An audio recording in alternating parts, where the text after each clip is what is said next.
Alors, je vous ai présenté cette image idéale qui, hélas, n'aura pas été traduite en fait, en Andalousie en tout cas. Il s'agit du livre de Raymond Lulle, un prêtre qui était convaincu qu'il fallait absolument amener les non-chrétiens à la religion chrétienne, mais par la foi, la conviction et la raison, et surtout pas par la force. Et il écrit ce traité, au XIVe siècle déjà, où un gentil vient choisir sa religion en questionnant trois savants, un sarrasin qu'on reconnaît à son turban, un chrétien qui est au centre, parce que c'est la position centrale la meilleure, et un juif qui vient les questionner chacun sur leur religion afin de savoir laquelle il choisira. À partir évidemment de leurs réponses. Inutile de vous dire que très étonnamment, il n'y aura pas de réponse à la fin. Et c'est en ça que le livre de Raymond Lulle est extraordinaire. Mais l'iconographie et le développement de l'argumentation est extrêmement inédit. La personne que vous voyez ici, la cinquième, est une personnification féminine de la sagesse qui assiste à ce débat. Cette sagesse qui chevauche une jument qui s'abreuve à la source du savoir. Toute l'histoire des Juifs en Andalousie, toute l'histoire des Juifs dans les royaumes dans lesquels ils vivent, est une histoire de survie grâce à leur savoir et à leur relation au pouvoir par leur savoir. C'est une histoire de la relation du savoir au pouvoir. C'est ce qui va se passer ici, en Espagne, mais je ne vais pas beaucoup parler de la Bible d'Albe parce que la Bible d'Albe c'est post-andalou, mais un peu quand même. Et je vais vous raconter, à la demande des gens qui m'ont invité ici, un peu d'abord l'origine de ces Juifs en Andalousie, d'où ils viennent, qui ils sont, quels sont les peuples qui sont en présence, et comment cette histoire va produire ce qu'on a appelé, faussement évidemment, l'âge d'or d'Al-Andalus, c'est-à-dire un âge, en effet, où la connaissance était mise en avant dans tous les domaines, aussi bien scientifiques que philosophiques que religieux, et où les savants collaboraient, travaillaient ensemble, il est vrai, mais où, toujours, évidemment, le statut de minorité religieuse pèse sur les épaules des minorités, en l'occurrence les chrétiens et les juifs en Andalouse, et les musulmans, les mozarabes, les moudéjars, et les juifs dans les royaumes chrétiens. Il faut bien comprendre que cette histoire-là commence longtemps avant la destruction du temple, mais du point de vue archéologique, disons qu'on commence avec la période romaine. Est-ce que je peux avoir la diapo suivante? Voilà. En gros, les diasporas juives, vous voyez, elles sont étendues sur tout le pourtour méditerranéen, jusqu'en Orient, Suse, Babylone, Byzance, tous les points noirs que vous voyez là, c'est l'existence de communautés juives à partir du IVe siècle avant notre ère. Nous en avons les traces, soit par des découvertes archéologiques, par exemple on a au moins 3 synagogues ici à Léontopoulos, en Alexandrie, qui datent au moins du IIIe siècle avant notre ère, et qui sont construites sous l'égide du pharaon, soit par les récits des apôtres, dont nous savons qu'ils sont allés prêcher là où il y avait des juifs, puisque vous savez que les premiers apôtres étaient juifs et prêchaient dans les synagogues parce qu'ils comptaient d'abord convaincre les juifs eux-mêmes que le Messie était bienvenu en la personne du Christ. C'était la première mission des apôtres. Et pendant cette époque-là, donc, ces communautés sont les seules communautés monothéistes au milieu, dans un environnement complètement païen. Je peux avoir la suivante? Voilà. Alors, maintenant, les légendes. Les légendes, c'est même pas la peine de lire, c'est les mêmes pour tous les juifs de toute la diaspora, et surtout en Afrique du Nord et en Espagne. Les Juifs disent que leur présence remonte déjà au temps biblique. À l'époque du roi Salomon, ils sont déjà là, puisque c'est eux qui sont venus chercher l'or et l'argent dont Salomon avait besoin pour le temple. On relie le fameux Tartessos à Tarsis de la Bible en disant que Tartessos était en péninsule ibérique et c'est là qu'on venait chercher l'or et l'argent. On rappelle le livre de Jonas qui va se réfugier à Tarsis pour échapper à l'ordre divin. Bref, tout ceci est dans le domaine des légendes, mais il y a des faits qui sont les suivants. En effet, les Philistins allaient faire du commerce autour de la péninsule ibérique, et il est vrai que la péninsule ibérique, et ça a été prouvé aujourd'hui par des études scientifiques, des examens de la stratosphère avec les émanations alors je ne suis pas très bonne en chimie, mais de poudre de plomb et d'or, d'argent et d'or, qui prouvent bien que la péninsule ibérique à l'époque romaine était un des plus grands, et dans l'Antiquité, un des plus grands producteurs d'argent et d'or. Ça c'est vrai. Ensuite, on sait que les Philistins s'installent, voyagent beaucoup sur des grands bateaux de commerce, et on sait qu'ils sont souvent suivis par des négociants juifs, notamment à Carthage et probablement en péninsule. Mais il n'y a aucune trace archéologique, absolument aucune, avant la période romaine. Donc nous sommes dans le domaine des conjectures. Mais ces conjectures-là, elles sont très importantes et très abondamment développées par les Juifs. Pourquoi? Parce qu'ils réclamaient et ils répondaient aux chrétiens qu'ils n'avaient rien à voir avec ceux qui ont crucifié le Christ, puisque eux étaient déjà là à l'époque de la crucifixion. Ils sont là en péninsule ibérique depuis bien avant la mort du Christ. Et ça sera le leitmotiv de la polémique des Juifs envers les chrétiens quand on les accuse justement de déicide. Ils disent, mais rien à voir, nous on est déjà là. Donc c'est très important dans la littérature juive et ça deviendra un topos pratiquement de la littérature juive. Je peux passer à la suivante. En vérité, les premières communautés juives dont nous avons vraiment une trace, ce sont les communautés qui se sont formées 2 siècles ou 3 siècles avant la destruction du temple, c'est-à-dire à l'époque où il y avait l'emprise séleucide. Les Séleucides, c'est une dynastie gréco-perse qui a colonisé la Judée et qui l'a comprimée d'impôts. Donc beaucoup de gens partent et vont établir des comptoirs commerciaux. Et ces comptoirs commerciaux sont rejoints lors des révoltes juives qui sont très durement réprimées.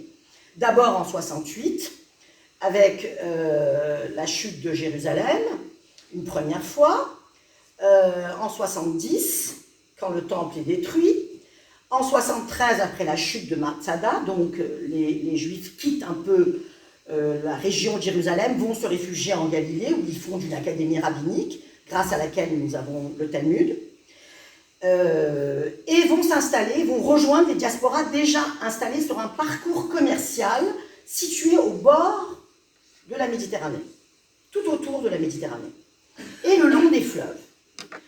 Ils sont déportés aussi par les Romains, et la plupart d'entre les gens déportés sont des jeunes gens capables de se révolter, de prendre les armes.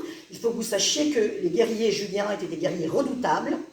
Redoutables à tel point que quand ils ont perdu la guerre contre Rome, Rome les a mis dans des légions spécifiques qu'ils envoyaient se battre contre les ennemis les plus irréductibles de l'Empire romain, les Goths, les Siciliens, etc. Donc des guerriers irréductibles, et on ne voulait absolument pas qu'il y ait de révoltes qui se réitèrent en permanence en Judée. C'était un très mauvais exemple pour le reste de l'Empire romain. Donc on déportait les jeunes hommes, ce qui vous expliquera sans doute la raison pour laquelle ce sont les femmes qui transmettent le judaïsme depuis l'époque talmudique. Ça, ce sera pour la fin. Donc voici la première fois que les images du temple sont représentées. En fait, c'est pas tout à fait vrai. La première fois, c'est en moins 40. Sur une pièce de monnaie, on voit la menorah. La menorah, c'est le symbole du temple par excellence. La menorah allumée, c'est le symbole de la présence de Dieu parmi son peuple. Et la présence du temple est le symbole de la présence de Dieu parmi son peuple, c'est-à-dire qu'on n'a pas besoin de quorum pour prier. Chaque homme peut prier seul partout, parce que Dieu est là partout. Tout va changer avec la chute du temple. Le judaïsme actuel est un judaïsme rabbinique qui naît en même temps que le judéo-christianisme. C'est 2 nouvelles religions qui, finalement, naissent après la destruction du temple et des rites au temple. Ce que vous avez ici, c'est la monnaie romaine frappée par Vespasien quand il a enfin réduit la Judée, Judea Capta. Et l'arche ici a été construite à Rome en 81 pour fêter la victoire. Et c'est la première fois, en revanche, que l'on voit représenter l'autel des sacrifices et les trompettes qui permettaient de sonner l'heure des prières, l'heure des sacrifices, etc. Il n'y a pas de prière, pardon, des sacrifices. La prochaine, s'il vous plaît. Nous voilà maintenant entre les 1er et 4e siècles. C'est-à-dire que destruction du temple, émergence du christianisme et conversion de Constantin en 310, le premier empereur byzantin.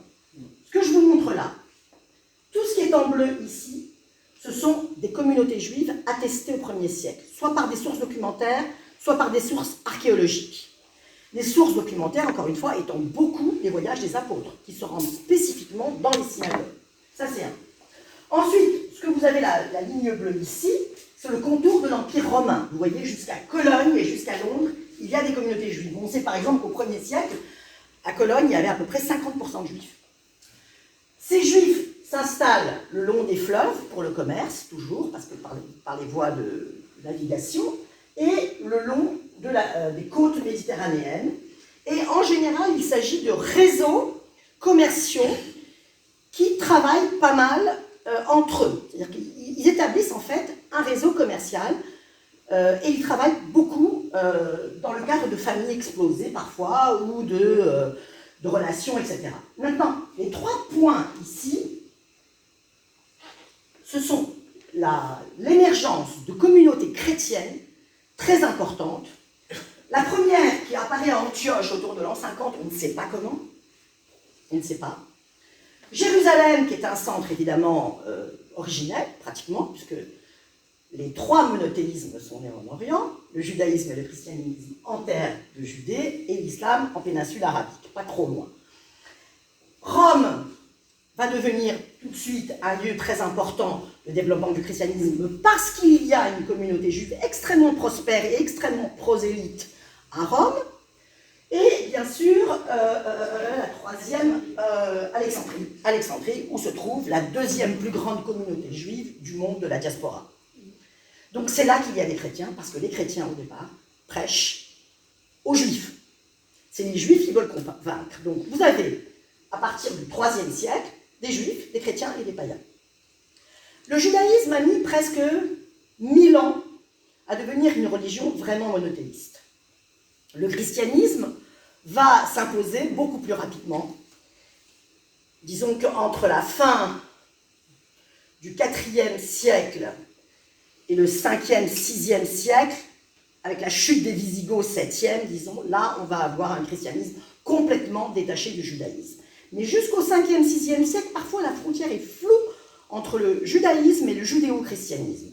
Et en péninsule arabique, il y a même des tribus, les Ébionites et les Nazoréens, dont vous n'avez jamais entendu parler, je suis sûre, qui sont des gens, des tribus, qui reconnaissent que Jésus est bien le Messie que les Juifs attendaient, mais qui n'abandonnent pas la loi juive, la pratique de la loi juive, tant qu'il n'est pas revenu. Parce qu'en vérité, entre la mort du Christ et le 3e siècle, les 2 religions sont dans l'attente messianique. Les Juifs attendent le Messie et les chrétiens attendent que Jésus revienne. Nous sommes dans les religions de l'attente, pour le moment. C'est quand Rome va commencer à s'énerver sérieusement contre les Juifs à la révolte de Bar Korba en 132. Bar Korba qui se décrète Messie, c'est un nationaliste juif qui se révolte contre Rome en 132 de notre ère, qui va défaire Rome, remporter une victoire, frapper monnaie et donc défier l'Empire romain. Et c'est à ce moment-là que l'Empire romain devient complètement intolérant contre les Juifs, c'est-à-dire qu'il va totalement détruire Jérusalem, ce qu'il n'avait pas fait jusque-là, puisqu'il y avait encore des Juifs à Jérusalem, interdire de séjour les Juifs à Jérusalem pendant un certain temps, ça ne durera pas très longtemps, mais surtout voir tout ce qui est judaïsant comme un peu rebelle. Et c'est à ce moment-là que les chrétiens ont intérêt subitement à dire qu'ils ne sont pas tout à fait juifs et que leur royaume n'est pas de ce monde. Ils attendent toujours, finalement, et c'est à ce moment-là que la bascule se fait. Sans compter que Paul, comme vous savez, qui a commencé à écrire ses épîtres en 50, les épîtres disparaissent, elles réapparaissent en 90, et Paul prend une position, le premier, contre le judaïsme. Alors que jusque-là, nous étions dans un conflit interne au judaïsme. La suivante, s'il vous plaît. Voilà, il fallait que je vous la montre, je ne peux pas passer à côté. Le premier exemple que nous ayons d'une dispute entre juifs et judéo-chrétiens par image interposée. Nous sommes ici, imaginez-vous, dans ce coin-là.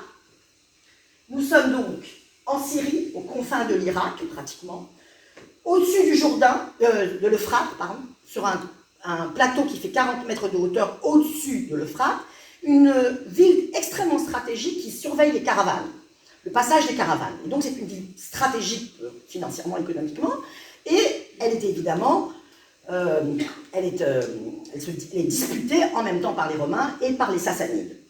Bien, on voit dans cette ville, les fouilles ont été entreprises dans les années 20 du XXe siècle, 1920-1930, parce qu'on savait que c'était une ville très importante, où s'assignaient de très nombreuses légions romaines avec des dieux multiples. Vous savez que les légions romaines étaient vraiment composées de toutes sortes d'ethnies, de langues, tout le monde avait des dieux différents.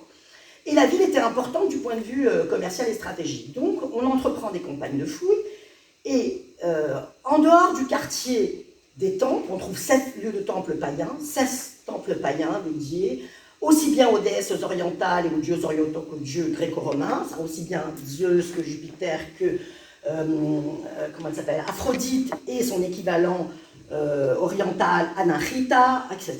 Donc vraiment la ville multiculturelle par excellence. Mais près de la muraille qui sera assiégée par les Sassanides, on a trouvé, absolument sans s'y attendre, une synagogue enterrée dans le sable parce qu'elle devait servir à renforcer le mur extérieur, ainsi qu'un baptistère voisin. Il s'agit là du premier lieu de culte chrétien jamais découvert, 232. Il n'y a pas d'église avant. La synagogue est la seule à ce jour qu'on ait retrouvée entièrement recouverte de peintures représentant des scènes bibliques, mais enrichies par des sources rabbiniques, des commentaires de textes, des légendes et halachot qui ne sont pas rédigés avant le 8e siècle et qui commencent un tout petit peu à apparaître dans le Talmud qui n'est pas encore rédigé. On est en 245. La Mishnah, la base du Talmud, c'est environ 1er, 2e siècle, et tous les commentaires du Talmud, ça se clôture au 4e siècle à Tibériade et à la fin du 5e siècle en Babylonie. Donc, on est dans la culture orale des Juifs de l'Antiquité. Ça veut donc dire que les Juifs de l'Antiquité connaissaient la Bible avec son commentaire. Et je fais un petit saut vite fait. C'est la raison pour laquelle, dans le Coran, vous trouverez des passages de la Bible hébraïque enrichis par des sources rabbiniques. Ce n'est pas la Bible telle qu'elle est écrite en hébreu originel, mais c'est une Bible commentée parce que la culture de la péninsule arabique était orale. Et donc la culture à laquelle a eu accès Mohammed et ses disciples était une culture de juifs rabbiniques qui connaissaient la Torah avec son commentaire. L'histoire de la fournaise ardente, ça n'existe pas dans la Bible, pourtant c'est dans le Coran. Et c'est dans les illustrations chrétiennes, parce que ça vient des commentaires rabbiniques. Ça, c'est une autre conférence. Bon. Le baptistère chrétien, alors là, c'est très intéressant, parce que d'abord, vous remarquez, c'est une cuve baptismale qui est faite pour l'immersion totale, pour un adulte, puisqu'à l'époque, nous sommes en 232, il n'existe pas encore beaucoup de sacrements dans l'Église, il existe le baptême par immersion totale une fois par an à Pâques, pour les adultes exclusivement, et l'Eucharistie. C'est tout. Donc, la salle baptismale est assez petite par rapport au complexe, où il y a plusieurs salles, mais qui est un complexe beaucoup plus modeste que celui de la synagogue. Et sur les murs, il y a 2 hauteurs ici, là il y en a 3, on a 10 mètres de hauteur là, là on est dans un endroit plus modeste, on a les miracles du Christ, étalés ici, et 2 scènes de la Bible hébraïque. Ici, Adam et Ève, après le péché, forcément, puisque la cuve baptismale sert à ressortir détaché de tout péché, n'est-ce pas? Et David et Goliath, à l'entrée, qui symbolisent peut-être justement soit la lutte des chrétiens et des juifs contre Rome, qui les persécute, soit la concurrence entre juifs et disciples de Jésus, qui sont tous les deux extrêmement prosélytes et qui se mangent les cheveux sur la tête, parce que finalement les juifs ne répondent pas au prosélytisme, et les deux s'attaquent aux païens. Et nous savons qu'au moins 10% de l'Empire romain est en voie de judaïsme en étant des prosélytes, c'est-à-dire en pratiquant soit le judaïsme dans toutes ses fonctions, toute la halakha, y compris la circoncision, soit des craignants Dieu en étant des sympathisants du judaïsme, sans tout pratiquer, parce que pour le monde gréco-romain, quand même, la circoncision c'est trop, ne pas manger à table avec un chrétien c'est trop, etc. Donc vous voyez, on est dans un monde en voie de monothéisme. La suivante. Le monde arabe. Alors, vous êtes en péninsule arabique, ici, Et vous avez donc, entre la conversion de Constantin, 310, les premières lois de l'Église qui s'organisent, la fin du IVe siècle, vous avez donc un siècle et demi avant que Mohammed n'arrive en péninsule, ici arabique, et se déclare être un prophète. D'abord, on le balaye, il revient en disant qu'il appartient à l'Ancien Testament. C'est un des suivants, un des prophètes qui se situe dans la lignée de Moïse, d'Abraham et de Jésus. Alors c'est très intéressant ça, parce que tout ce que vous voyez là rayé, vous voyez, c'est des endroits habités par des Juifs. Et là, il y a même un royaume juif du Yémen, ici. Vous avez ici aussi les fameux Nazoréens et les fameux Zébionites dont je vous ai parlé, qui sont des judéo-chrétiens, c'est-à-dire qui sont des gens qui croient que Jésus est le Messie, mais qui attendent qu'il revienne pour abandonner la loi, puisque l'idée c'était que les temps de justice adviendront sur terre grâce à la loi, et le Messie ne peut revenir que quand la loi et l'équité régneront sur terre. Donc, ils ne peuvent pas abolir la loi, la pratique de la loi, tant que Jésus n'est pas revenu. C'est justement la pratique de la loi qui le fera revenir. Bon. Mais ils croient que Jésus est le Messie. Et ce n'est absolument pas interdit de croire que Jésus est le Messie dans le judaïsme. Ce qui est interdit, c'est d'arrêter de pratiquer la loi tant qu'on n'est pas sûr. Bon. Donc, vous voyez comment s'étend l'islam. Et l'islam, alors, s'étend à une vitesse foudroyante. L'expansion de l'islam est absolument incroyablement rapide, comparée même à celle du christianisme et à celle du judaïsme, j'en parle même pas. L'islam va, la suivante, alors pardon, excusez-moi, contient des textes très intéressants et très contradictoires. Il y a deux parties dans le Coran, vous le savez sans doute, la première partie écrite à la Mecque, la seconde partie écrite à Médine. Bon, le Coran, c'est le texte qui a été le plus rapidement écrit des trois canons. Il a fallu 1 millier d'années pour la Bible, il a fallu 3 siècles à peu près pour que le canon chrétien soit consolidé, à peu près, et encore peut-être un peu moins avec l'école de Marcion, autour de 150-200, mais enfin il a fallu un peu de temps pour bien fixer tout ça. Mais le Coran, très rapidement, en 20, 30 ans, 40 ans, c'est le texte qui s'est à peu près fixé, parce que les musulmans ne reconnaîtront jamais, actuellement en tout cas, ce n'était pas le cas au Moyen-Âge qu'au XIVe siècle, qu'il y a eu des ajouts, que les disciples de Mohammed ont réécrit, ont ajouté des choses, ont arrangé des choses, pour la simple et bonne raison que le Coran, comme le texte biblique, comme le canon, enfin comme le texte chrétien, sont remplis de contradictions. Parce qu'ils n'ont pas été écrits dans le même temps, dans le même contexte, devant les mêmes événements. La partie à la Mecque, écrite à la Mecque, est une partie assez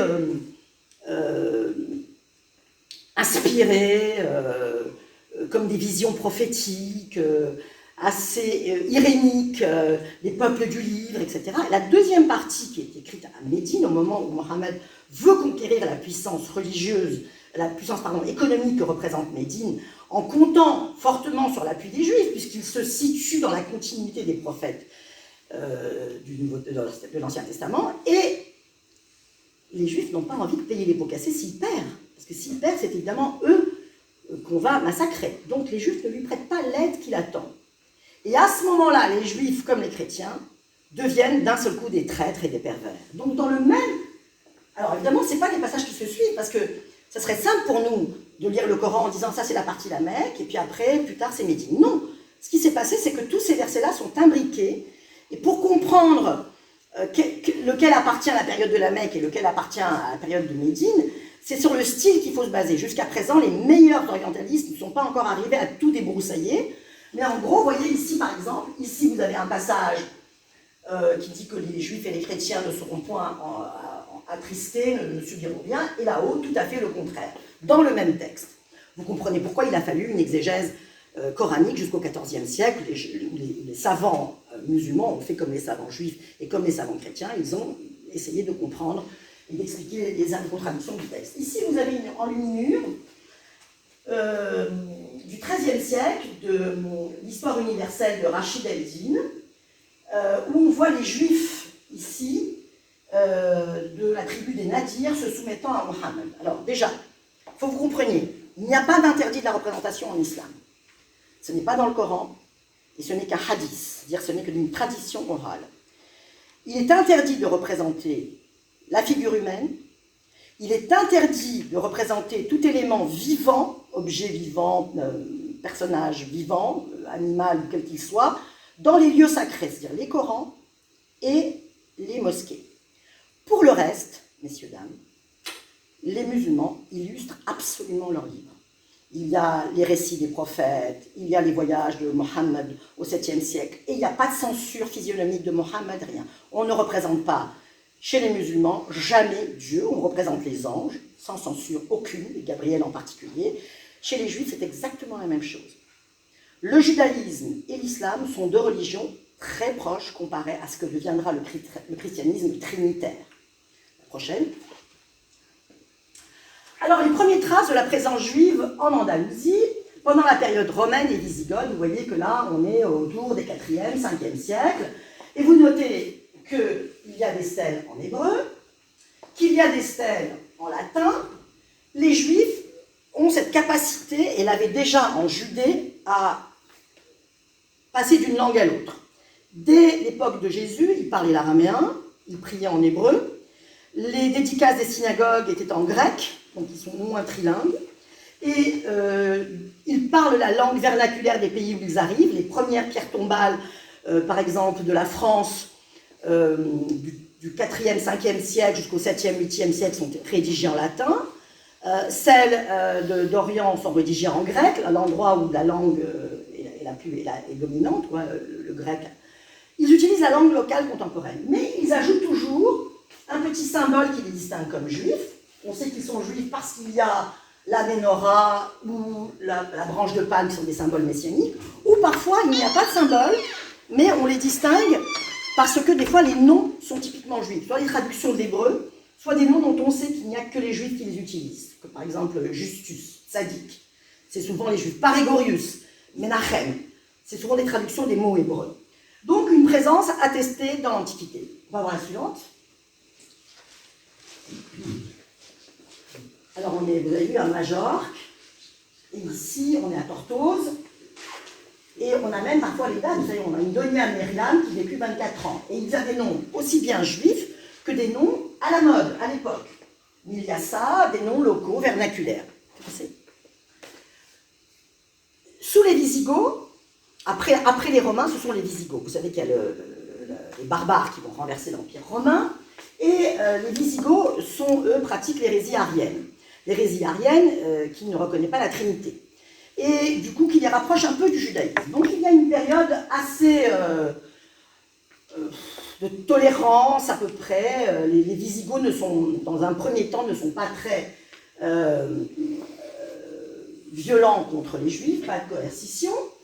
Mais ils vont finir par se convertir au christianisme au VIe siècle, avec Récarède qui va épouser la fille de Clovis, et vont commencer les premières persécutions religieuses contre les Juifs, puisque cette fois-ci, évidemment, on n'est plus dans l'hérésie arienne, et on est dans le culte trinitaire. Et en fait, les répressions sont de plus en plus violentes, tant et si bien que les Juifs verront arriver d'un excellent œil la conquête arabe en 711. Parce que la venue des Abbassides va complètement changer leur statut. Non pas qu'ils ne seront des citoyens égaux, parce qu'il n'y a pas d'égalité. Essayez bien de comprendre ça. Il n'y a pas d'égalité pour les religions minoritaires dans le monde occidental chrétien et oriental. Donc, voici les premières lois avec des traités anti-juifs, et le règne des Visigoths étant très instable, la domination musulmane va succéder jusqu'à la chute du califat de Cordoue en 1031. Chute du califat de Cordoue qui va laisser en place finalement les Almohades et les Almoravides, des califats extrêmement intolérants qui vont peu à peu, évidemment, faire en sorte que tous les chrétiens arabisés quittent la partie sous domination arabe, et que les Juifs, finalement, aident les chrétiens à reconquérir les territoires de l'Andalousie. On peut voir la suivante. Voilà. Alors, l'islam conquérant, c'est tout ce qui est vert. Vous l'aurez compris. Je ne sais pas si vous voyez l'expansion de l'islam. C'est énorme. D'abord, les 4 premiers califes en vert clair, et, à la mort de Mohamed, c'est la péninsule arabique exclusivement. Et puis sous les 4 califes, et regardez, ils ont pris toute la péninsule ibérique jusqu'à Tortosa, jusqu'à Tolède. Hein. Il y a une pierre tombale de Narbonne juive du 680 qui parle de la mort des 4 enfants d'un juif qui les a perdus probablement lors d'une épidémie, sous le règne du roi Égica Visigoth. Donc ce n'est pas encore repris. Et sous les Omeyyades. Les villes nouvelles sont très importantes. Kérouan, qui devient une académie très importante de l'islam malékite, et qui devient pour les mêmes raisons, parce qu'elle devient une capitale culturelle la plus grande, la 3e académie du monde juif, après Babylone et Jérusalem, Kérouan, qui sera jusqu'au Xe siècle le plus grand exportateur de livres hébreux dans tout le bassin méditerranéen. L'Empire byzantin, vous voyez, il n'en reste pas grand-chose, c'est la partie un peu rosée. La suivante, s'il vous plaît. Alors, on peut revenir une seconde en avant, pardon, excusez-moi, j'ai oublié quelque chose. Durant cette période, évidemment, c'est la période que les historiens aiment qualifier d'âge d'or, et je déteste ce mot d'âge d'or, parce que ça n'existe jamais, ça n'existe pas, mais c'est une période extrêmement prolifique de production de textes, de philosophie, poétique, de très nombreuses traductions de textes, de toute la science grecque qui passe en langue arabe, qui est devenue la langue de culture, la langue savante, des textes de l'hébreu qui passent aussi en langue arabe, et qui, grâce aux juifs, vont être traduits ensuite en latin, et vont atteindre le monde occidental chrétien.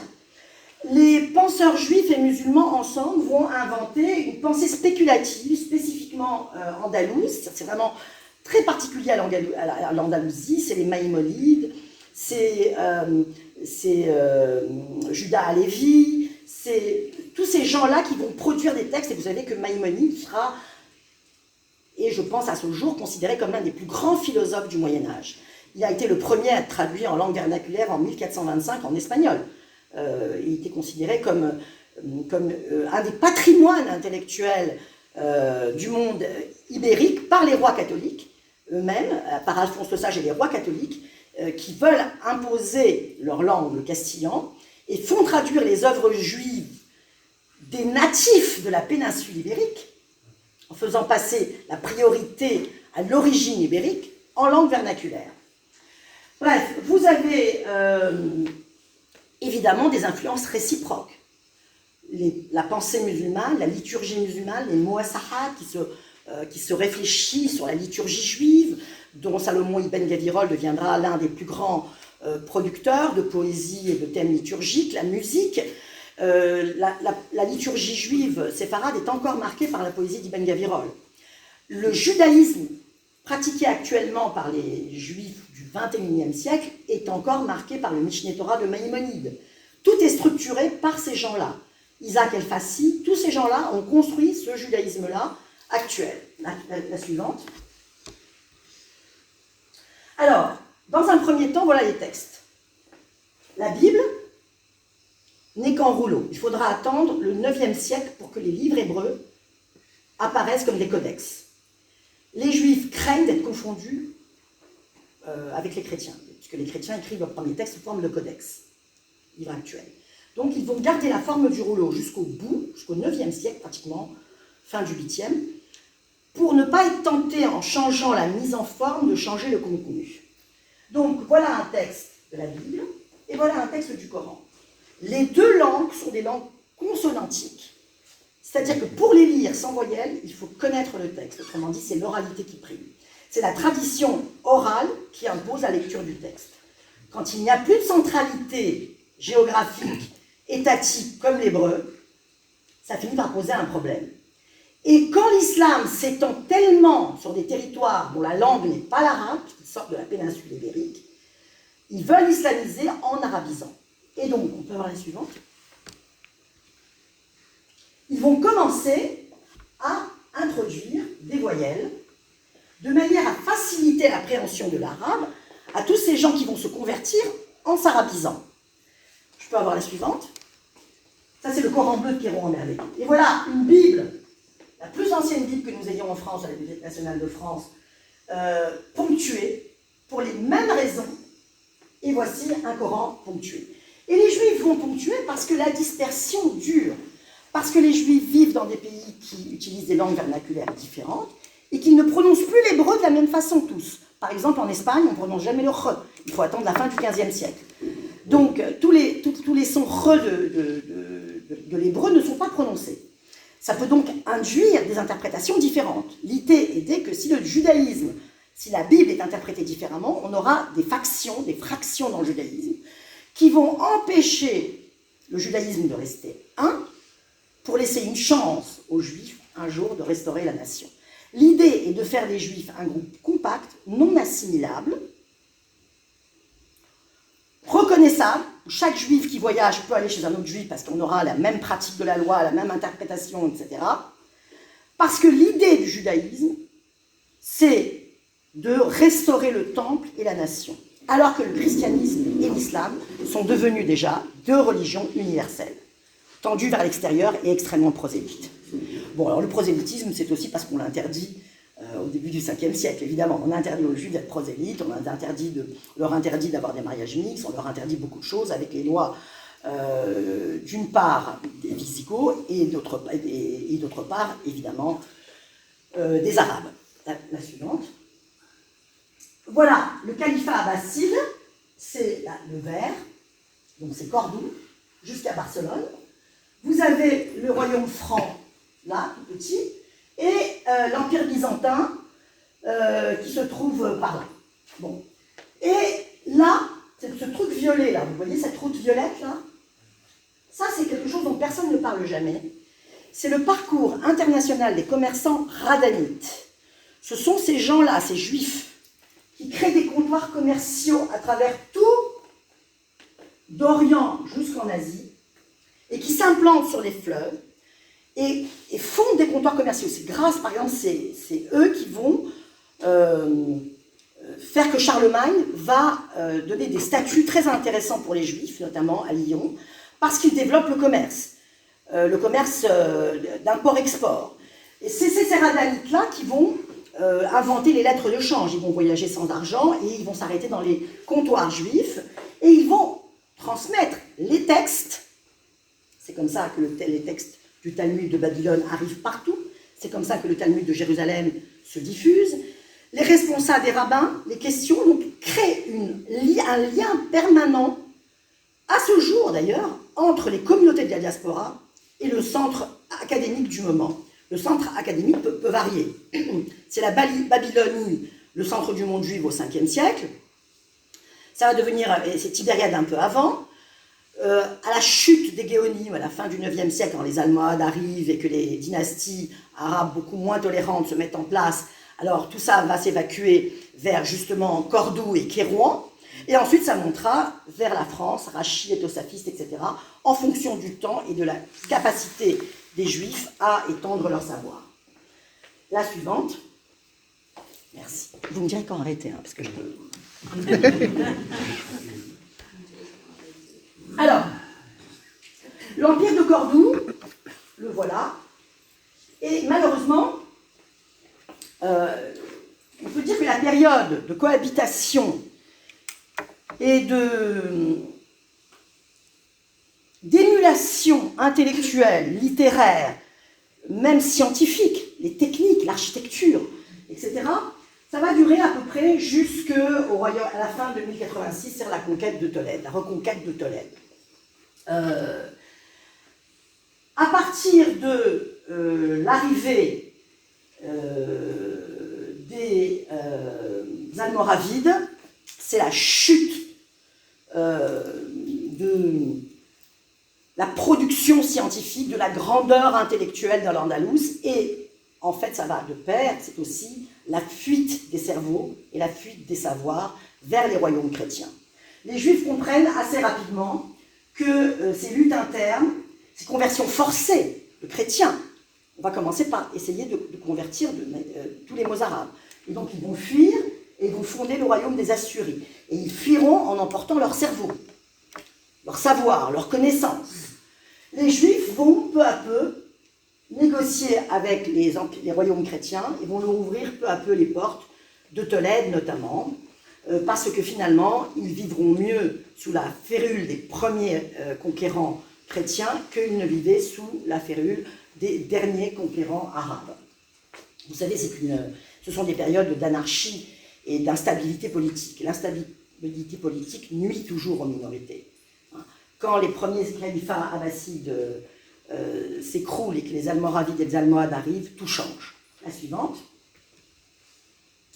Alors, ces débuts de la Reconquête datent déjà de 722, avec la création du royaume des Asturies, qui était arabe à l'époque, va évidemment être créé par la situation qui est faite aux chrétiens, qui est intolérable, par les dominants arabes. Donc, ils vont fuir les persécutions et vont se réfugier en Asturie en petit nombre, mais ce sont des chrétiens arabisés qui vont s'y installer, et puisqu'on va commencer à essayer de les faire apostasier ou de les condamner à mort, les chrétiens d'abord, et ces gens-là vont créer un style littéraire et un type de manuscrit absolument extraordinaire et unique en son genre, les Beatus mozarabes. Ce sont des récits de l'Apocalypse qui sont ornés dans un style qu'on appelle mozarabe, c'est-à-dire en fait arabe, chrétien dans le style déjà arabe, de la péninsule enfin de l'Espagne arabe. Et tout ceci est à l'initiative de ce moine, Beato, qui va commencer à écrire son commentaire de l'Apocalypse, qui aura un très très grand succès. Il y en a une collection de 10 ou 15 œuvres qui sont respectivement dans les cathédrales espagnoles, Urgell et d'autres, parce que vous savez qu'on n'a pas la Bibliothèque nationale en Espagne, qu'il n'y a pas eu de révolution, et que donc tout est éclaté dans les propriétés privées. On peut avoir la suite. Très dur à voir. Et enfin, la fameuse Bible mozarabe de Léon, où vous voyez que la thématique principale, évidemment, c'est le temple, les chérubins, le temple, le tabernacle du désert, le temple de Salomon. N'oubliez jamais que la base, le fondement de la culture occidentale chrétienne et arabe, c'est la Bible. C'est le terreau de cette culture monothéiste. Donc la Bible est au centre de l'étude des intellectuels chrétiens et juifs, évidemment. Mais les intellectuels chrétiens du Moyen-Âge ne sont plus des juifs. Ils ne le savent plus. Et ils ont besoin des juifs pour la traduction, pour être au plus près du texte le plus juste. Et donc va naître cette tradition, en Espagne en particulier, de traduction en 4 mains. C'est-à-dire que les juifs traduisent de l'hébreu en langue vernaculaire, mais comme leur statut est très très violemment dégradé, ils s'interdisent dorénavant de parler dans la langue de l'oppresseur. Donc, ils s'autocensurent et ne traduisent pas en latin. Et ce sont les clercs qui vont traduire du vernaculaire en latin. C'est ce qu'on appelle la traduction à 4 mains. Et ça nous donne des choses absolument extraordinaires parce que on a quelques manuscrits que j'ai lus, par exemple, où on voit que le traducteur va laisser des termes en hébreu, parce qu'il considère que ce sont des concepts, il ne traduit pas. Par exemple, dans la Kabbale, il ne traduit pas le concept de Neshika, le baiser de Dieu. Le scribe, il va donner ça à un chrétien, c'est des commandes chrétiennes, donc il met dans la marge Neshika es besamiento. Neshika, ça veut dire baiser. Ça veut dire que ce scribe-là connaît l'hébreu. Ça veut donc dire que c'est probablement... Et il connaît bien l'hébreu, parce que pour traduire simplement un mot, ça veut dire qu'on sait l'hébreu. Sinon, on fait des circonvolutions. Ça veut donc dire qu'on est dans un monde, vraiment, où il y a des chrétiens et des convertis, beaucoup de juifs convertis, qui vont contribuer à créer le patrimoine culturel, pas seulement dans l'Andalous, mais aussi de l'Espagne chrétienne. Je peux avoir la prochaine, vous me direz quand, Antoine. Alors voilà, les statues... Moi, je déteste le mot d'âge d'or. Le mot d'âge d'or est un leurre, est une pilule qu'on vous fait avaler pour vous faire croire qu'il est possible de cohabiter dans des conditions où le pouvoir n'a pas la même religion que les populations qui sont présentes. Franchement, on n'a jamais vu ça nulle part, sauf peut-être une exception.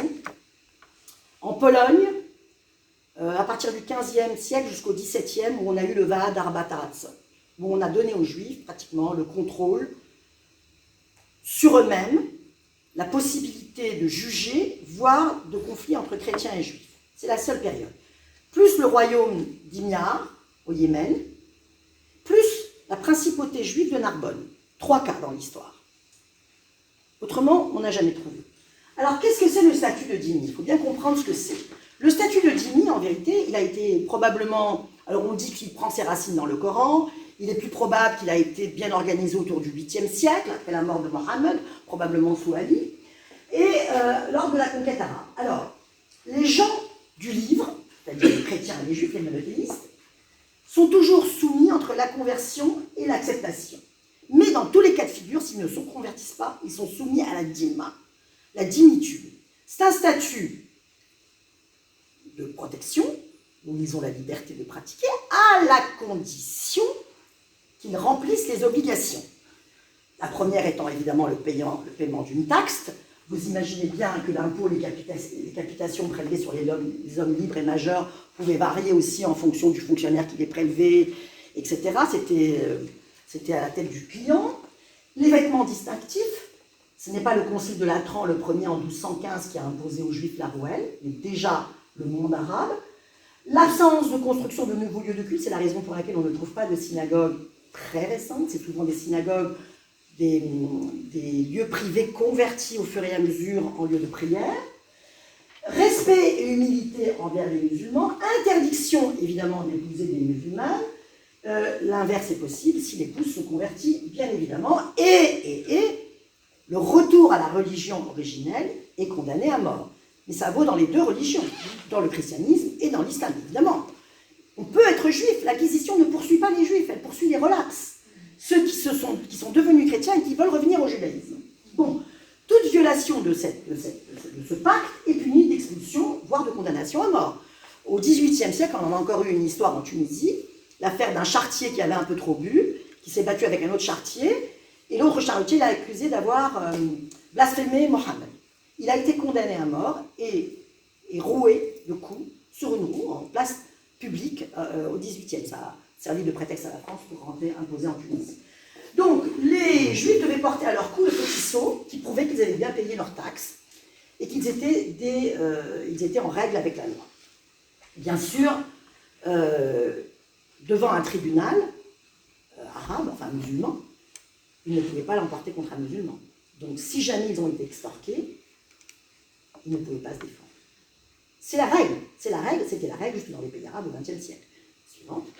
Donc ça fait 50 minutes. On va arrêter alors. Je propose voilà. Je voudrais qu'on aille juste à la fin. Donc vous voyez, ce n'est pas un statut vraiment de convivence, mais c'est plutôt un statut d'arrangement mutuel.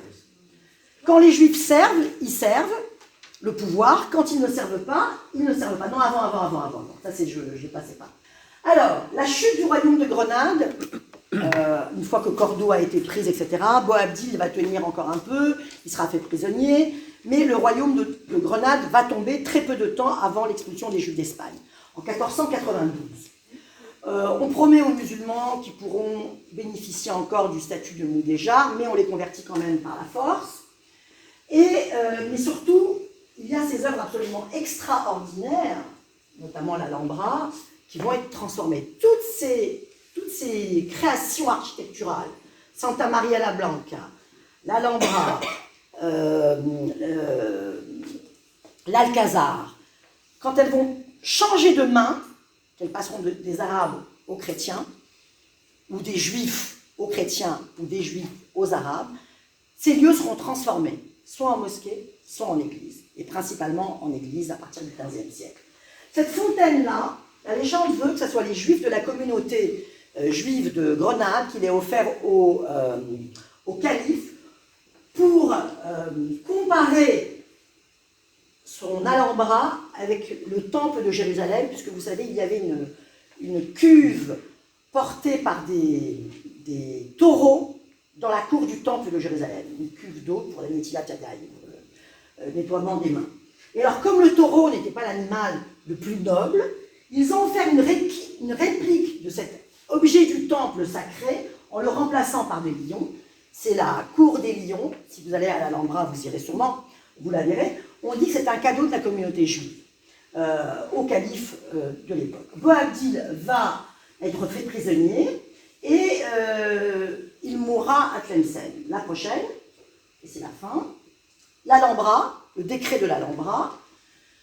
On décide d'expulser les Juifs quelques mois après la prise de Grenade.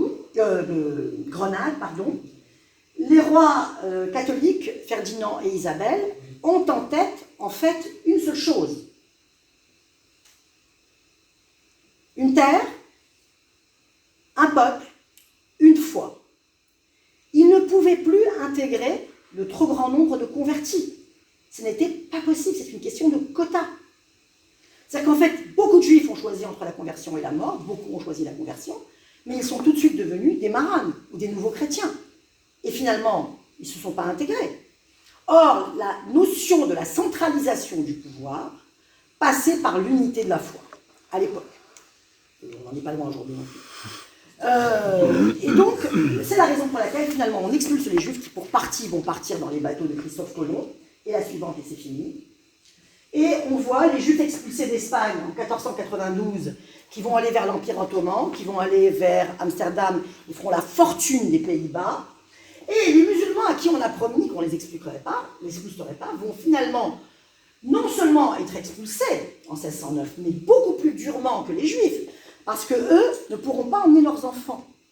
Leurs enfants sont confisqués et élevés dans la foi chrétienne pour ne pas risquer de revenir à l'islam. Bon, je vous remercie, c'était un peu rapide. Alors, quelque chose sur laquelle vous n'avez pas pu revenir, vous avez parlé Attends, à cause du micro. La déportation des jeunes hommes. Déportation des jeunes hommes, et que c'est pour ça que le judaïsme se transmet par les femmes. Ça, c'était pas vraiment... à la fin. C'est pas le sujet de la conférence. Mais en fait, la Bible, et on voit bien que c'est un ouvrage patriarcal. On a le nom de son père, on est prêtre par son père. La plupart des patriarches ont épousé des femmes qui n'étaient pas issues des tribus hébraïques, enfin juives, hébreuses. Et donc, on comprend là que dans la Bible, le judaïsme passait plutôt par le patriarcat, par l'homme. Et en fait, c'est le Talmud qui va d'un seul coup instituer un judaïsme qui passerait par la mer. C'est-à-dire que vous pouvez épouser le grand rabbin de France, si vous n'êtes pas juif, vos enfants ne seront pas juifs. En gros. Donc ça a été institué dans le Talmud, c'est-à-dire au tournant du IIIe siècle, quand évidemment, après la révolte de Bar Korba, on a éradiqué complètement les gens qui pouvaient encore se révolter et mener des guerres contre Rome. Et comme les Judéens étaient réputés pour être des guerriers redoutables, on les a soit déportés en esclavage, et il y en a beaucoup. D'ailleurs, Tacite disait qu'il y avait des synagogues qui s'ouvraient à tous les coins de rue à Rome, qu'il y en avait marre de ces juifs, etc. Il y avait des prosélytes comme tout et tout. Parce qu'au bout d'un moment, ils étaient esclaves, mais après on les libérait, comme Flavius Joseph. Mais quand même, on les a déportés dans les légions romaines. C'était des combattants redoutables. Et on les envoyait se battre contre les guerriers les plus féroces de Rome. Résultat, finalement, si vous comptez que chaque fois qu'il y avait une révolte en Judée, notamment à l'époque de Jésus par exemple, chaque fois qu'il y avait des troubles pendant les pèlerinages, on crucifiait les jeunes hommes. En guise de, c'est comme pendant la Deuxième Guerre mondiale, les otages. On prenait des gens, donc il fallait vraiment être au calme parce que Jérusalem se quadruplait pendant les pèlerinages et c'est à ce moment-là qu'on voulait se débarrasser du pouvoir romain. Les Judéens n'ont jamais supporté la colonisation romaine. Bon. Et d'ailleurs, Jésus est un des plus grands nationalistes qui soit, puisqu'il voulait qu'on chasse la pute romaine, il le disait. Comme ça. Et donc, à ce moment-là, on s'aperçoit qu'il y a un changement fondamental dans la structure sociale du monde juif. Les femmes passent le judaïsme, qui sont des femmes, on connaît, alors les rabbins disent on connaît bien la marmite, on ne connaît pas toujours le couvercle, c'est exactement comme dans le texte, je ne fais pas de métaphore. Et deuxièmement, on institue le quota pour la prière. C'est-à-dire qu'on ne peut plus, comme il n'y a plus de temple, il n'y a plus la garantie que Dieu soit là, il faut au moins 10 hommes pour prier. Et on remplace les 3 sacrifices quotidiens, puisqu'il n'y a plus de temple, et donc plus de prêtrise, la classe des prêtres disparaît, par les 3 prières quotidiennes. Résultat, il vous faut 10 hommes. Dans le judaïsme, on n'accepte pas le célibat. Donc, 10 familles. 10 familles, ça veut dire un groupe qui peut peut-être ne pas disparaître par assimilation, comme les Juifs de Chine qui, avec le mur de Chine, ont disparu par assimilation. Et qui restent en contact entre elles grâce à ces réseaux commerciaux qui passent, qui viennent, qui apportent des nouvelles de Judée, qui répondent aux questions. il y a une famine, comment est-ce qu'on fait? Ou les lumières, Shabbat, on rentre 2 fois plus tard ici parce que la lumière, le soleil se couche ici. Alors est-ce qu'on pratique l'heure de Jérusalem ou est-ce qu'on pratique l'heure de l'endroit où on se trouve? Et tout ça est écrit. On a retrouvé, les rabbins ont tout recopié et ils répondent aux communautés pour que chacune adapte son temps. Résultat, ils vont créer un espèce de réseau. Et avec ce Talmud-là, ils vont expliquer aux Juifs, que fera l'Église quelques années plus tard, quelques siècles plus tard, pardon, comment être juif de la naissance jusqu'à la mort, mais aussi du réveil jusqu'au coucher.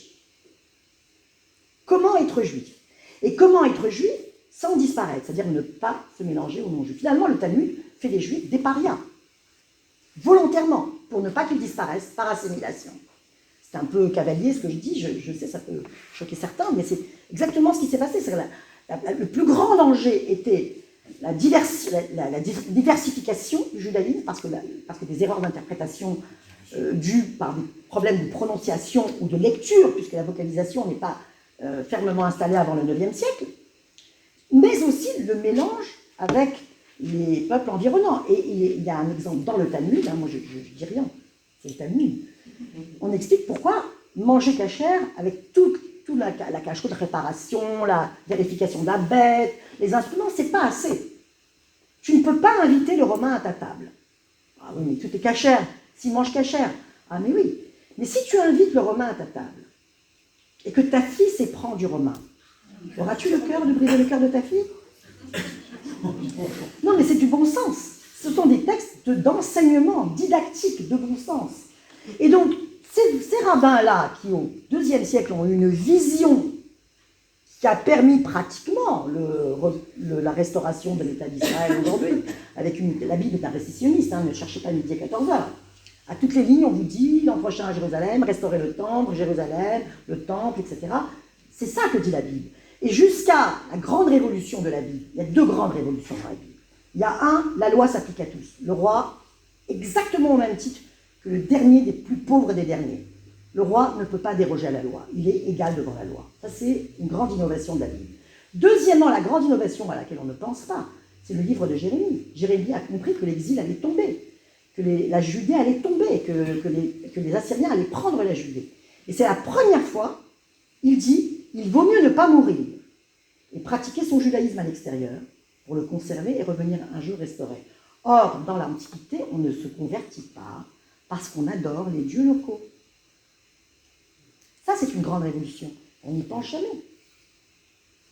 Il a fait de cette religion une religion qu'on peut emmener sous son aisselle et partir avec. Donc, vous avez vu tous ces tableaux de Chagall pendant les pogroms où le rabbin part avec sa Torah toujours. C'est un peu ça, le judaïsme, vous voyez. Et ça, c'est le Talmud qui l'a construit. Vous avez vu cette vision extraordinaire quand même, parce que finalement, ce Talmud-là, jusqu'à aujourd'hui, est valide. Et Maïmonide en a fait un abrégé, puisqu'il y a 24 volumes quand même, ou 14 volumes, je ne sais plus. 5 volumes pour le Talmud de Jérusalem et 14 pour le Talmud de Babylone. Et Maïmonide en a fait le Mishneh Torah. Et aujourd'hui, Maïmonide, l'Andalou, donc, qui était d'abord juif, qui s'est converti à l'islam forcé, qui est revenu au judaïsme, c'est Maïmonide qui structure aujourd'hui la vie juive aussi bien séfarade qu'ashkénaze. Le judaïsme actuel est fondé sur le Mishneh Torah de Maïmonide et sur les principes de foi de Maïmonide, qu'il a pris évidemment dans le Talmud, qu'il n'a pas inventé. Je remarque une chose, madame, je voudrais votre avis, c'est que, en fin de compte, dans une région géographique, l'Andalousie, puisque vous venez sur l'Andalousie, où il y a manifestement une entente entre les 3 religions pendant un moment, en tout cas, l'antisémitisme, c'est-à-dire qui a fait que les Juifs ont été expulsés d'Espagne, ça ne s'est pas passé dans cette région, ça s'est passé, ça vient de Castille, et ça vient de traité d'expulsion, il a été signé à Gérone. Non, les Almohades ont été extrêmement violents contre les Juifs. Les Almohades les ont convertis par la force, c'est pour ça qu'ils ont ouvert les portes de Tolède aux chrétiens. Ah bah bien sûr, il faut savoir, le problème qu'on a avec les califats, c'est qu'ils ne sont pas tous d'égale ouverture d'esprit. Et d'ailleurs, vous devez le savoir mieux que moi, on a interdit l'interprétation du Coran à partir du XIVe siècle.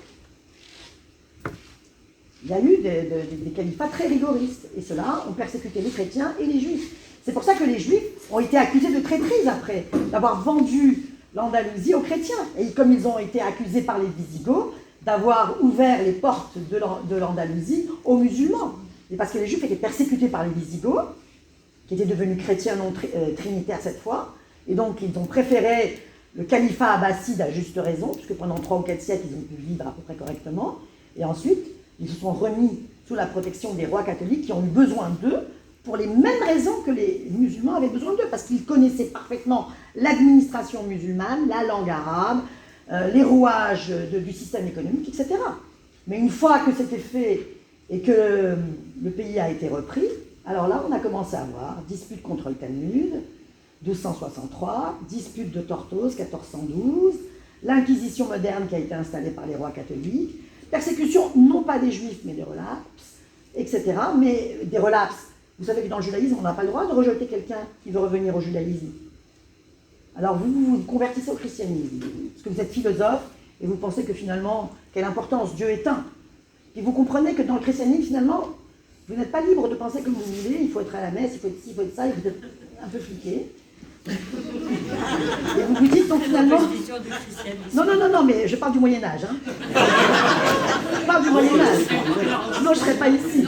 Mais non, la liberté de penser était beaucoup moindre dans le christianisme que dans le judaïsme. Dans le judaïsme, on a le droit de penser que Jésus est le Messie à condition qu'on pratique la loi tant qu'il est parvenu. Pas dans le christianisme. Donc, qu'est-ce qui se passe? Quand ces relapses-là, ils se rendent compte, et en particulier les philosophes, qu'ils préfèrent redevenir juifs, mais si le rabbin le renvoie, il ne peut pas, mais s'il accepte, il est condamné à mort aussi. Je vous conseille de lire, si vous avez le temps, taper sur Internet, Isaac Aramin. C'est un grand rabbin de la fin du XVe siècle, qui vient dire, mais tous ces philosophes juifs, là, ils se convertissent en pensant que c'est pareil, et après ils nous mettent tous en danger. Il y en a marre de la philosophie, il dit ça comme ça nous met tous en danger, arrêtez avec votre rationalisme. Parce qu'en fait, ils mettaient en danger tout le monde. Il faut comprendre que c'est un jeu vicieux, c'est très très fin, il faut bien comprendre les rouages, c'est pas si simple, mais c'est intéressant. J'ai une petite question, pardon. Juste pour qu'on ait une idée du contexte, à la même époque qu'à l'Andalous, en France, les Juifs. Alors, les Carolingiens, les Carolingiens sont plutôt pas mal avec les Juifs. Justement, pour cette espèce d'essor économique qu'ils apportent en développant ces réseaux commerciaux le long des fleuves. Et notamment Charlemagne, on le dit, il donne des chartes favorables aux Juifs. On sait qu'il y a une principauté à Narbonne qui n'est pas la France, mais le royaume de Majorque, qui va être indépendante pratiquement jusqu'au IXe siècle, c'est très très peu connu. Les Juifs de France vont commencer à pâtir de leur situation de Juifs avec le triomphe de l'Église. Le triomphe de l'Église.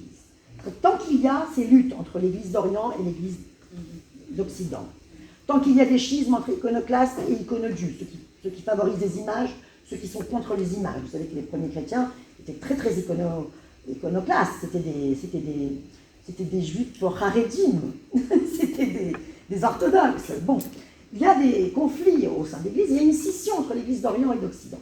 Quand le triomphe de l'Église s'impose, il va s'imposer en désignant le juif comme étant le pervers, celui qui a fauté, le déicide. L'Église triomphe, elle ne peut pas tolérer qu'à côté d'elle, il y ait des juifs qui aient exactement le même statut et qui ne se distinguent pas des non-juifs. Alors comment paierait-il leur crime? Parce que jusque-là, il y avait des lois justement pour montrer que on interdisait aux gens, on disait aux gens, mais il ne faut pas aller chercher les rabbins pour bernir les récoltes, il faut appeler les prêtres, vous ne devez pas embrasser la main du rabbin quand il sort, d'ailleurs il faut les distinguer parce qu'on les confond tous. Toutes ces lois contre les mariages mixtes, contre les rabbins qui viennent bénir les récoltes, c'est la preuve que les juifs et les chrétiens vivaient ensemble. Qu'on interdise aux médecins juifs de soigner les chrétiens, qu'on interdise aux juifs d'employer des serviteurs chrétiens, c'est la preuve que les gens vivaient ensemble. Toutes ces lois-là, et plus elles sont réitérées, plus c'est la preuve que les gens vivaient ensemble et qu'on n'écoutait pas les lois. Donc, il y a eu un moment où l'Église s'est rigidifiée et le Concile de Latran, très précisément en 1215, va statuer sur une discrimination même physionomique et physique des Juifs, en leur imposant la rouelle, en leur imposant des taxations, en leur interdisant l'accès à certains métiers, et surtout en interdisant aux chrétiens, comme l'islam interdit aux musulmans, certains métiers, par exemple le prêt à intérêt. Alors on fait quoi dans une société qui s'urbanise? Comment on fait? On a besoin de la banque quand la société s'urbanise. Alors qui devient l'usurier type? c'est le juif. Et donc, quand on a une émeute et quand on a un rouage qui saute parce que le prix du pain est élevé, exactement comme en 1391 à Séville, c'est le financier du roi juif qui va négocier la hausse du prix du pain en Cortés, et la foule s'en prend aux juifs parce qu'on ne peut pas s'en prendre au roi. Permettez-moi de faire ce parallélisme avec actuellement ce qui se passe dans certains pays arabes, où on va s'en prendre, on va manifester pour ce qui se passe, par exemple, en Israël et en Palestine, parce qu'on ne peut pas s'attaquer au pouvoir local. Alors c'est un dérivatif, on ne peut pas se battre. Donc c'est les Juifs qui sont les boucs émissaires. Il y a un pogrom à Paris en 1381, dont personne ne connaît l'existence, qui a été fait dans une maîtrise par une élève de l'école des Chats, qui montre comment la révolte des Maillets a eu lieu, parce qu'il y a, encore une fois, le prix du pain a augmenté, et les gens n'en peuvent plus, ils sont au bout du rouleau. On est en 1381. Donc le peuple se révolte, il sait que dans une caserne, ils viennent de recevoir une livraison de maillets, donc de marteaux, ils vont piller la caserne, et la première chose que fait ce peuple, c'est d'abord récupérer les objets mis en gage chez les Juifs. Ils vont d'abord taper dans le quartier qui est à peu près le même que celui de, le Marais, etc. Ils vont d'abord passer par la communauté juive, récupérer leurs biens et faire les poches, et après ils vont se battre. Ces gens-là vont être poursuivis par le roi, parce que le roi avait négocié avec leurs juifs leur venue, parce que le roi avait besoin justement du commerce et des liquidités, parce qu'il doit payer ses mercenaires. Et il n'y a pas de banque. On ne va renvoyer complètement les Juifs quand les Lombards les auront remplacés. Complètement. Vous comprenez? Et donc là, le roi de France va punir de mort tous les gens qu'il va attraper, qui ont participé à ces émeutes, à tel point que de nombreux partent, quittent la France et ont peur, et écrivent des lettres de rémission 10 années plus tard pour essayer de revenir, quand même une fois que le roi a changé. Et ils décrivent par le menu détail ce qu'ils ont commis et chez qui et quoi. Et grâce à eux, on sait qui étaient les Juifs, qui habitaient où, quel métier ils faisaient, qu'est-ce qu'ils prenaient en gage, combien d'argent ils avaient, etc. C'est toujours le même système. Je peux vous parler d'Andalousie, je peux vous parler de la France, je peux vous parler de l'Afrique du Nord, je peux vous parler de tout. C'est toujours le même système. C'est le même système. Une minorité comme la minorité juive qui n'a pas d'État qui peut veiller dessus est obligée de se rapprocher du pouvoir pour obtenir quelques privilèges pour survivre. Se rapprocher du pouvoir, c'est uniquement par l'acquisition du savoir et des moyens économiques et des moyens scientifiques et des connaissances. Voilà. Oui? Quelles étaient les relations entre les communautés musulmanes et chrétiennes en Andalousie? Alors, en Andalousie, il semblerait qu'il y ait eu une véritable symbiose culturelle, puisque, par exemple, l'art mozarabe va s'imposer dans toute l'Espagne. Ces chrétiens arabisés vont apporter toute la culture d'Al-Andalus vers le nord des royaumes, vers le nord de l'Espagne et puis dans les royaumes chrétiens. La langue arabe, qui est parlée par les chrétiens arabisés aussi, deviendra la langue savante d'Espagne jusqu'au tournant du XIVe siècle, même en plein cours du XIVe siècle. Je ne vous ai pas montré tout à l'heure un manuscrit de médecine. Le manuscrit de médecine était en caractères hébreux, mais en langue arabe. Et on traduisait Galien, et ça commence par Kala Gallianos, Galien a dit, et on traduisait toutes les sciences. Les relations entre les juifs et les musulmans et les chrétiens, par caste, étaient bonnes. C'est quand le pouvoir vacille, quand il y a une anarchie, quand il y a un changement de dynastie, que chacun choisit son camp.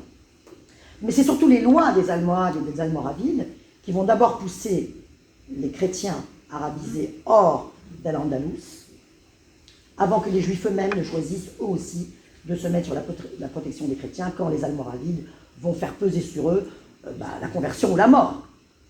C'est juste ça. C'est la conversion ou la mort. Donc, certains choisissent la conversion, restent juifs en secret parfois et parfois pas, mais d'autres vont dans les royaumes chrétiens, qui vont d'abord les accepter. Parce que jusqu'au bout, excusez-moi, je termine juste là-dessus, jusqu'au bout, jusqu'à l'expulsion des Juifs d'Espagne, personne n'oblige les conversions forcées, sauf les prédicateurs qui, de leur propre chef, vont dans les synagogues à Shabbat, prêcher, et mènent une foule, avec eux, une foule de pilleurs, et obligent les Juifs à se convertir par la force. Mais ce n'est pas ce sont des mouvements de foule, vous voyez, comme pour les pogroms. Pas le pouvoir. Les chrétiens étaient une minorité. Oui. Et donc, quelle était la relation comme vous avez décrit la relation de savoir-pouvoir entre les juifs et les musulmans, il y avait l'équivalent pour les chrétiens ou c'est- Pareil, exactement pareil. À la cour du califat omeyyade et abbasside, il y avait des savants des trois religions. Et mieux que ça, on raconte qu'à l'Alhambra, du haut de l'Alhambra, il y avait une division comme un camembert. Il y avait les chrétiens sur un tiers, les juifs sur un tiers et les musulmans sur un tiers. On régnait sur un royaume tripartite, du point de vue religieux, mais qui avait une espèce de symbiose culturelle et qui vivait dans le dialogue religieux jusqu'à l'arrivée des Almohades. Et c'est seulement à partir de 722, c'est assez tôt pour les chrétiens. Hein. Pour les chrétiens, on commence déjà à les persécuter en 722. Mais c'est à partir vraiment du 8e, 9e, 10e siècle que le royaume des Assuris va se créer, justement à l'initiative de ces chrétiens arabisés qui ne sont plus tolérés comme chrétiens. N'oubliez pas qu'il y a une grande différence entre le christianisme trinitaire et l'islam et le judaïsme. La profusion des idoles dans les églises, des choses comme ça, tout ça n'est pas admis dans le monde islamique. Donc il y a un fossé plus important entre les chrétiens et les monothéistes sémites, arabo-judéo-arabes, qu'il y a entre judaïsme et islam. Et surtout que l'Église devient le plus grand mécène du Moyen-Âge. L'Église va payer les artistes à la plus grande gloire de Dieu pour qu'ils ornent de plus en plus les lieux saints. Vous allez aller dans la cathédrale, dans la mosquée de Cordoue. Allez voir la différence de style qu'il y a entre la mosquée, telle qu'elle est restée, et la partie retouchée, dans le style baroque, quand Cordoue a été prise par les chrétiens. Vous allez voir. Rien à voir. Vous voyez ? Bon, maintenant, vous allez arriver après l'abrogation des dits d'expulsion en 1992. Le roi d'Espagne a fait cet acte symbolique. Donc, il a restauré les lieux juifs au judaïsme. Donc, vous allez plus voir la synagogue de... Vous allez à Tolède ou pas ? Non, bon. Il a restauré beaucoup de lieux. Il a rendu les lieux au judaïsme, notamment à Séville, etc. Mais il fut un temps, même à l'Alcazar, vous allez voir, il y a des parties complètement baroques, espagnoles, avec... toute une décoration qui n'existait pas à l'époque de l'islam, évidemment. Hein. Même si les musulmans font des images et pratiquent du décor, hein, mais pas dans les lieux sacrés et pas des images saintes. D'accord ? Oui ? J'ai noté, je ne sais pas si Il y c'était avait, juste, vas-y Mariette, mais il y avait une question depuis longtemps là-dedans. qu'en fait on empêche les juifs de devenir prosélytes à partir du 8e siècle. Ah non, avant, oui, fin du 5e, 6e, ils n'ont plus le droit.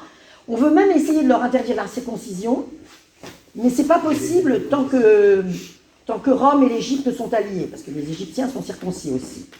Donc c'est finalement l'influence de l'Égypte qui empêche l'interdiction de la circoncision.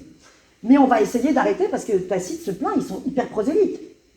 Hein, et puis les Juifs sont prosélytes. Il faut bien comprendre que le judaïsme est prosélyte dans l'Antiquité. Ce n'est pas du tout ce qu'on imagine aujourd'hui.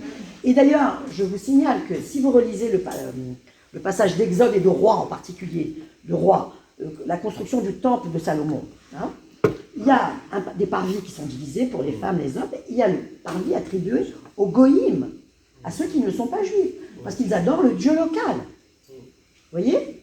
Et dans les synagogues de Beth Alpha, en Galilée, dans les synagogues de Dora Oropos, j'ai plus d'autres synagogues en tête, on voit que les peintres signent « Je suis Mattathias, le prosélyte » ou le mécène à Dora Oropos « Je suis Samuel, le prosélyte ».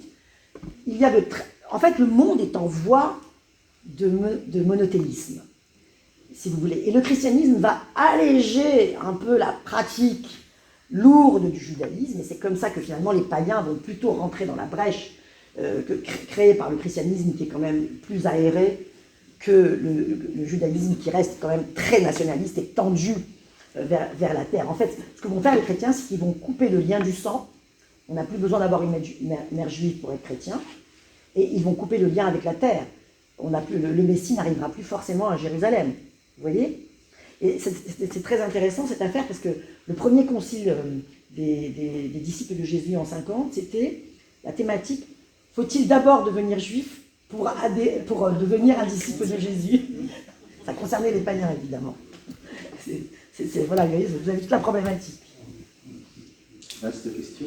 À un moment, vous avez parlé du début de l'islam et vous avez dit qu'en fait, ils connaissaient la Bible à travers des textes hébraïques. Alors, j'ai loupé un... Oui, c'est l'oralité. Oui. Alors, ce que vous explique, personne n'a vu l'exposition Juifs d'Orient à Lima? Non, Juifs d'Orient. Juifs d'Orient à Lima. Bon. À l'Institut du monde arabe. Pardon, oui. Alors, vous avez vu qu'au tout début, on a montré un peu l'état de la péninsule arabique. En fait, il faut comprendre qu'après la révolte de Bar Korba au IIe siècle de notre ère, beaucoup de Juifs partent et beaucoup s'installent en péninsule arabique. Ils sont des nomades. Ils vivent comme des nomades, c'est des tribus, les tribus nomades. C'est parfaitement expliqué dans le Coran, c'est prouvé. Il y a l'oasis de Khaybar qui était habité par des Juifs là-bas. Et donc, les Juifs vont transmettre la connaissance de la Torah avec son commentaire. C'est pour ça que vous avez l'épisode de la fournaise ardente dans le Coran, alors qu'il n'existe ni dans la Bible, ni dans le Nouveau Testament, mais seulement dans les sources rabbiniques, à cause d'une... alors attendez. À cause d'une interprétation défaillante du mot « Ur » en chaldée. Vous savez, Dieu dit à Abraham « Je suis ton Dieu, l'Éternel ton Dieu, celui qui t'a sorti d'Ur en chaldée. » Or, au 1er siècle, on parlait l'araméen. Et le mot « Ur » en araméen signifie le feu. Or, Abraham était un chaldéen. Et on offrait en sacrifice à Moloch le premier-né d'une famille. Donc, on a traduit en araméen « Je suis ton Dieu, celui qui t'a sorti du feu des Chaldéens », c'est-à-dire qui a empêché le sacrifice à Moloch. D'où, après la légende, selon laquelle le père d'Abraham était un prêtre, qu'Abraham a détruit les idoles, très important pour l'islam, puisque Mohammed va détruire les idoles de la Kaaba au 7e siècle, quand il va arriver, bien sûr, à la Mecque. Très important, on a besoin de figures typologiques, hein, de comparer les épisodes qui annoncent l'avènement des nouveaux prophètes. Et donc, les Juifs, les tribus juives et les tribus ébionites et nazoréennes, judéo-chrétiennes, vont distiller leur enseignement oralement, et c'est même eux qui apportent l'écriture en péninsule arabique. C'est les Juifs qui écrivent. Bon, vous savez que d'après la légende, Mohammed ne savait ni lire ni écrire, et qu'il a écrit le texte inspiré par l'ange Gabriel, durant une nuit. Bon. Maintenant, ce texte, inspiré par l'ange Gabriel, est truffé de sources rabbiniques. Je peux vous en montrer quelques-unes. Il suffit que je vous fasse une communication sur la représentation d'Abraham dans les manuscrits arabes, et vous verrez. Vous avez de la fournaise ardente, dans les manuscrits latins aussi, hein, mais dans le texte latin, vous ne trouverez pas le texte. Mot pour mot. Dans le Coran, vous trouverez le Pirkei de Rabbi Eliezer, mot pour mot. Avec le détail. Le roi Nimrod était le roi qui régnait à l'époque. Jamais dans la Bible. Il a jeté Abraham dans la fournaise parce qu'il n'a pas voulu être sacrifié, dans une prison, où il l'a affamé et comptait le trouver mort. L'ange Gabriel l'a nourri pendant je ne sais pas combien d'années. Oh, surprise, combien d'années plus tard, Abraham va bien, il est nourri. Parce qu'il a été, c'était le miracle de l'ange Gabriel. Donc, Nimrod fait prendre une catapulte et il catapulte Abraham dans la fournaise ardente, d'où il sort évidemment indemne, très important pour le christianisme et l'islam, la résurrection du Christ, Daniel dans la fosse au lion, Jonas dans la baleine, etc. Et là, qu'est-ce qu'on voit? On voit ça illustré au détail près dans les manuscrits arabes, avec le texte du Coran, qui le traduit. Ça veut donc dire que les Arabes de la péninsule arabique qui ont consigné le texte du Coran, qui ont consigné les citations bibliques dans le Coran, le connaissaient à partir de sources orales enrichies des sources rabbiniques dont on n'a pas encore d'exemplaires écrits.